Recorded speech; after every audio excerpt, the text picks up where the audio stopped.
ketika akan menemui Sang Pencipta, pasti ruh kita akan dicabut oleh malaikat maut. Tak ada yang bisa menghindar jika ajal sudah datang menjemput. Namun ternyata ada ruh yang tidak bisa dicabut dari berbagai arah. Malaikat pun bingung, lalu dengan apa malaikat maut mencabut ruh tersebut? Kisah tentang kebingungan malaikat maut karena tak bisa mencabut nyawa diabadikan dalam kitab Daqaiq Al-Akbar, karya Imam Abdurrahim bin Ahmad Al-Qadi. Pernahkah kamu membayangkan jika ruh yang akan dicabut nyawanya oleh malaikat maut melakukan protes? Ya, ini pernah terjadi. Allah Subhanahu wa Ta'ala memberitahu malaikat maut untuk membawa hambanya kembali dengan mengambil ruhnya. Malaikat maut hendak mengambil ruh si fulan. Beragam cara dicoba untuk mengambil ruh tersebut. Malaikat maut mencoba mengambil ruh dari mulut jasad tersebut, namun tak bisa. Mulut fulan sedang berzikir kepada Allah Subhanahu wa Ta'ala. Lisan pun berkata bahwa malaikat maut tak punya jalan untuk mengambil ruh tersebut dari lisan, karena ia senantiasa berzikir menyebut nama Allah Subhanahu wa Ta'ala. Karena tak berhasil, malaikat maut pun kembali menghadap Allah dan mengadukan apa yang sedang dialaminya. Allah pun menanggapi keluhan tersebut dengan menyuruh mengambil dari sisi yang lain. Malaikat maut pun turun dan mencoba mencabut nyawa dari arah tangan fulan. Namun sayang sekali tak bisa juga. Ternyata tangan si fulan sering digunakan untuk bersedekah, mengelus-elus kepala anak yatim, dan menulis yang baik-baik. Tangan tersebut berkata, bukan dari arahku, engkau mengambil ruhku. Lagi-lagi malaikat maut menghadap Allah Subhanahu wa Ta'ala dan mengadukan hal yang dialaminya. Ia mengatakan sama persis dengan yang dikatakan oleh tangan fulan. Allah pun kembali bertitah untuk mengambil dari sisi yang lain.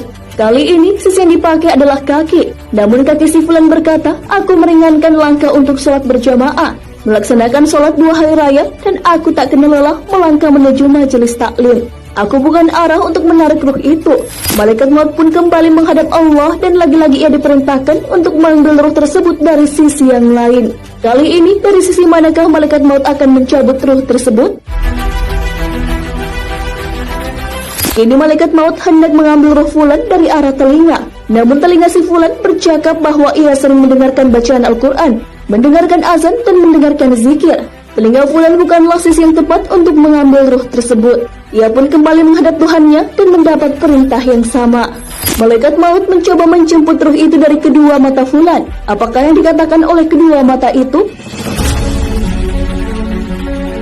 Mata tersebut berucap, kami berdua melihat mushaf Al-Quran, memandang wajah ulama, memandang kedua orang tua, dan memandang orang-orang soleh. Aku pun bukan arahmu, merenggut ruh. Malaikat itu pun kembali menghadap Allah dan mengadukan bahwa tiap-tiap sisi yang ia akan coba untuk mengambil ruh fulan memiliki jawaban masing-masing. Akhirnya Allah pun memberikan solusi atas kebingungan yang dihadapi oleh malaikat maut. Allah Subhanahu wa Ta'ala menyuruh malaikat maut untuk menulis nama Allah di telapak tangan malaikat maut agar diperlihatkan kepada ruh tersebut. Setelah itu, malaikat maut pun segera menemui si fulan dan memperlihatkan telapak tangannya yang terdapat asma Allah Subhanahu wa Ta'ala.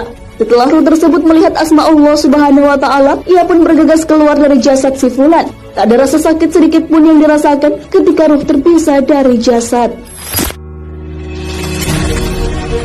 Sahabat beriman, itulah kebingungan yang dihadapi oleh malaikat maut karena mencoba mencabut nyawa dari banyak sisi. Namun ia tak kunjung bisa mencabutnya karena setiap sisi punya jawabannya masing-masing. Proses dicabutnya nyawa tidak selamanya sama dengan fulan tersebut.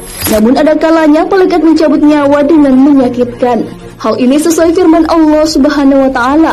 Alangkah dahsyatnya sekiranya kamu melihat di waktu orang-orang yang zalim berada dalam tekanan-tekanan sakratul maut, sedang para malaikat memukul dengan tangannya sambil berkata, keluarkan nyawamu.